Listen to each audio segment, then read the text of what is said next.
Chapter 6. 118. Plan of Escape. Sonny breathed in, then breathed out, calming down his widely beating heart. His hands were trembling so hard that the softly gleaming soul shard almost fell out of his grip. Hey, Elias, look. It's finished. He tiredly turned his head and let out a low growl, trying to attract the young man's attention. But his partner did not even move, laying at the bottom of his cage and staring into the darkness with bleak, hollow eyes. The last few days, the youth's condition wasn't too good. He even stopped having his one-sided conversations with Sonny and just sat quietly in the darkness, not moving, until the next morning came, and it was time to fight again. Sonny lingered for a few moments, then turned away. It's all right. Rest. I'll get us out of here soon. We will be free. Free, Elias. Just hold on a little longer. There wasn't much time left. In all of the vile dungeon, barely 4 dozen nightmare creatures were left alive. Their grotesque forms towered in the darkness, locked inside enchanted cages, the long stretches of empty space between hinting that the trials of the Red Colosseum were going to come to an end soon. And then, Solvain and her followers would spend another decade hunting down a new hecatomb of monsters to sacrifice to their bloodthirsty god. Sonny's mouth twitched. Who cares? They are all just illusions anyway. The real Solvain is long dead. The real Elias is dead too. Who cares what happens to them? He stole a glance at the crestfallen youth, and then looked away. But were they really? Forcing his trembling hands to grow steady, Sonny hesitated, then studied the soul shard he had just enchanted. He didn't know what the spell used to create the embers serving as anchors for its weaves. Whatever it was, there certainly was a connection to soul cores, after all, the tier, and subsequently, the number of nexuses a memory's spellweave possessed was directly tied to the number of soul cores that the source of the memory had. However, those embers weren't actual soul shards, most likely, since shards were harvested from the carcasses of nightmare creatures, even if the kill had produced a memory. Sonny didn't care, though. Without a better alternative, all he could do was use one in place of the other. He steadied himself, looked upon his demonic figure through the eyes of the shadow, and then dismissed the soul shard once again. This time, however, Sonny did something strange. He willed the enchanted crystal to remain in an ambivalent state, not quite gone, but also not quite tangible. Then, he reached into the weave of the black strings and slowly untangled it, breaking the loops and allowing the ends of the tenebrous threads to float free.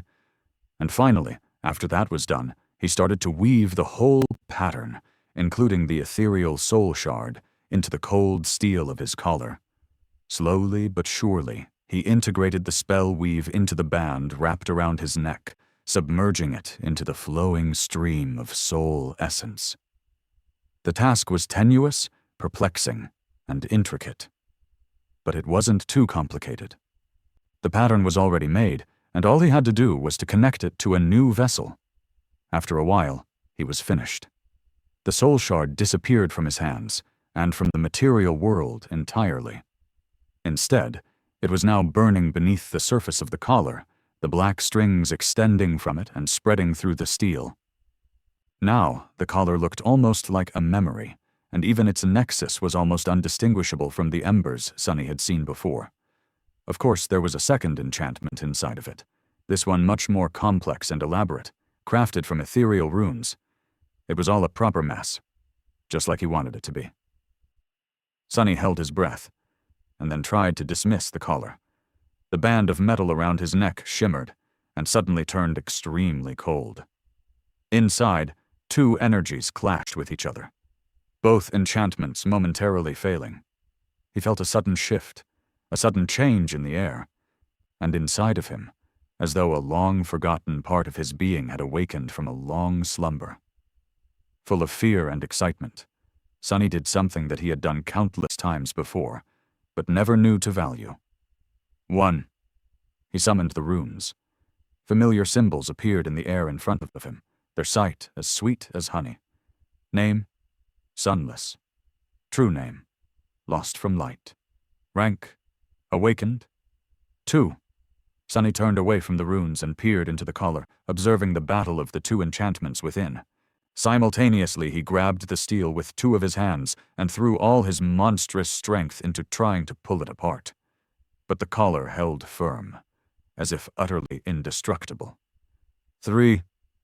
On the count of 7, the soul shard he had placed within the band of steel suddenly burst into a myriad of sparks, and the weave of black strings he had so arduously threaded fell apart, turning into the gray fog and disappearing. The original flow of soul essence was unobstructed once again, and the runic enchantment resumed its function. Sunny was not disappointed, for now all he wanted was to learn how long his sabotage was going to last. 7 seconds. A dark grin appeared on his face. 7 seconds will be more than enough. The next day, hurting and barely alive, he brought another soul shard back with him from the arena. Tonight was going to be the night of their escape. Sunny wasn't sure that he would be able to endure any longer. If he had any chance to break free, he had to take it now. The plan was long finalized in his mind, and even though he was frightened to put it in motion, there was no other way. As Elias fell on the bottom of his cage and closed his eyes, too tired to eat the disgusting raw meat thrown to them by the ascended warrior, Sunny concentrated on weaving a new enchantment. He was now proficient enough to create black strings rather swiftly, even though hurrying threatened to cost him another finger or two. Still, in a few hours, he had threaded enough to repeat the simple weave of a summoning enchantment. Following the same steps that he had taken yesterday, Sunny created the pattern around the soul shard, and then integrated it into the collar. The two enchantments clashed again, gifting him several short moments of freedom. This time, Sunny did not waste any of them.